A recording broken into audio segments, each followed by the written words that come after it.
overall instability or overall buckling. So first of all, buckling is a sudden lateral bending. The buckling is a sudden lateral bending produced by the axial loads due to initial eccentricity or initial imperfection, out of straightness, initial curvature, or bending produced by simultaneous bending moment, or even without these imperfection or lateral loading. So lateral bending can occur. So suddenly the column will bend in the lateral direction under the application of applied load, and this sudden bending will be termed as buckling. So in case of overall instability, the column buckles as a whole between the supports or the braces about an axis whose corresponding slenderness ratio is bigger. So these three things need to be noted here, that the column will buckle up between the supports or between the braces, and it will buckle about the axis which has bigger slenderness ratio. So for example, if we see over here, so this is for this W section, this axis is stronger axis.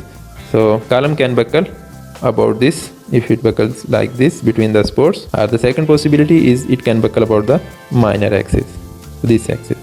So if we compare these two, so the possibility of buckling will be more in case of minor axis, because here the slenderness ratio will be larger. So this first figure shows the buckling about minor axis. So this is the minor axis, it shows the buckling about the minor axis between the supports, and the next figure shows the buckling between the braces.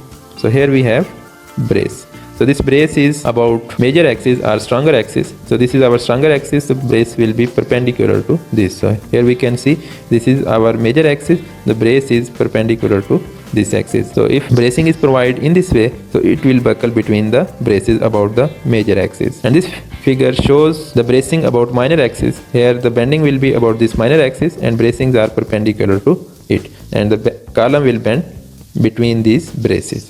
So here this is minor axis and the bracing is perpendicular to it. Okay, single angle section may buckle about their weak Z axis. So in case of angle section, we have X, Y and Z axis. X axis is in this direction, Y axis in this direction, and Z axis is in this direction.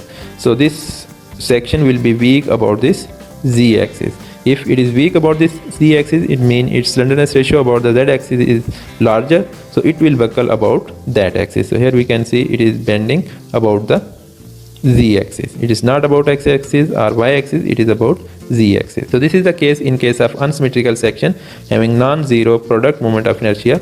So unsymmetrical sections are those for which product moment of inertia is non-zero. So they have weak axis different from the Y axis or X axis. So if a section is unsymmetrical, just like this angle section, so in that case the weaker axis will be some other section other than X and Y axis. So chances of buckling are directly related to the slenderness ratio of the section. Larger the slenderness ratio, more chances of overall buckling.